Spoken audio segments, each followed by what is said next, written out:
Assalamualaikum warahmatullahi wabarakatuh. Pada kesempatan ini saya akan menjawab sebuah pertanyaan yang sudah ada. Pertanyaannya, benarkah bahwasanya anak zina itu tidak akan masuk surga? Saya ulangi lagi, benarkah anak zina itu tidak akan masuk surga?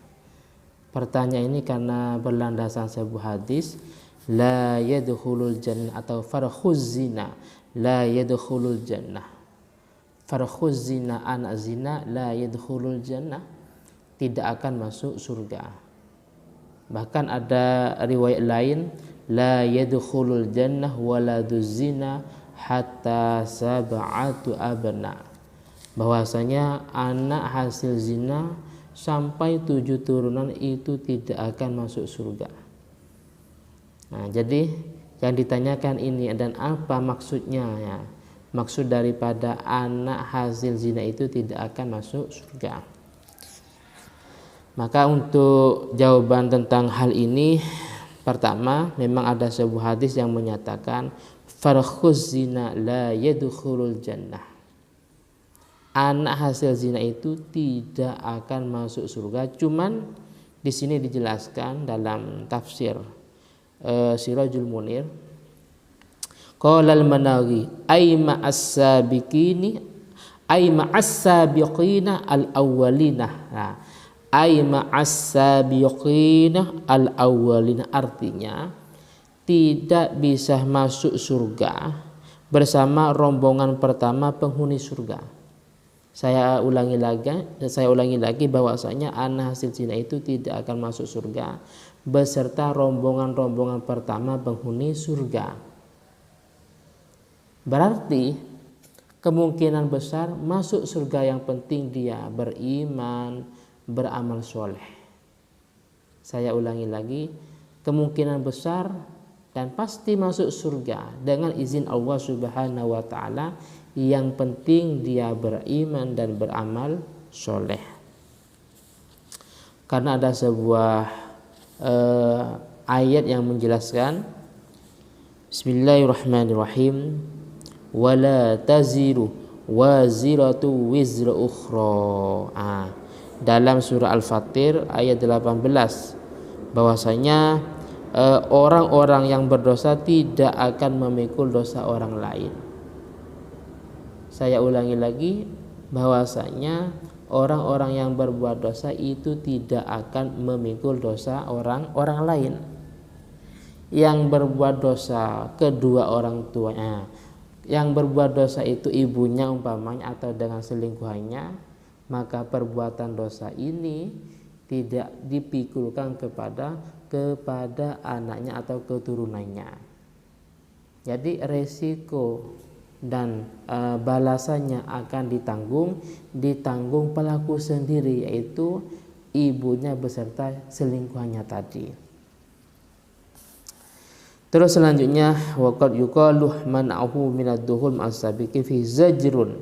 Nah, kalau memang diartikan hadis tadi diartikan bahwasanya anak hasil zina itu tidak akan masuk surga bersama rombongan-rombongan pertama penghuni surga, berarti artinya itu fihi, dalam hadis itu mengandung sebuah pengertian zajrul aniz zina, mencegah ibunya biar tidak melakukan zina.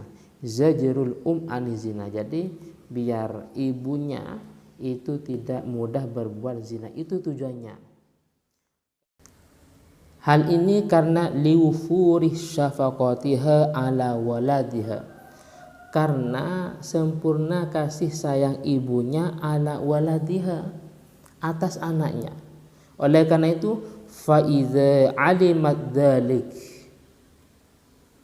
kalau memang ibunya itu sudah tahu bahwasanya perbuatan itu sangat tercela, perbuatan itu sangat keji, sangat hina, dan benar-benar kasih sayang pada anaknya, maka ingkafat anizina, maka ibunya itu akan mencegah, akan menghindar, akan menjauhi dari perbuatan zina.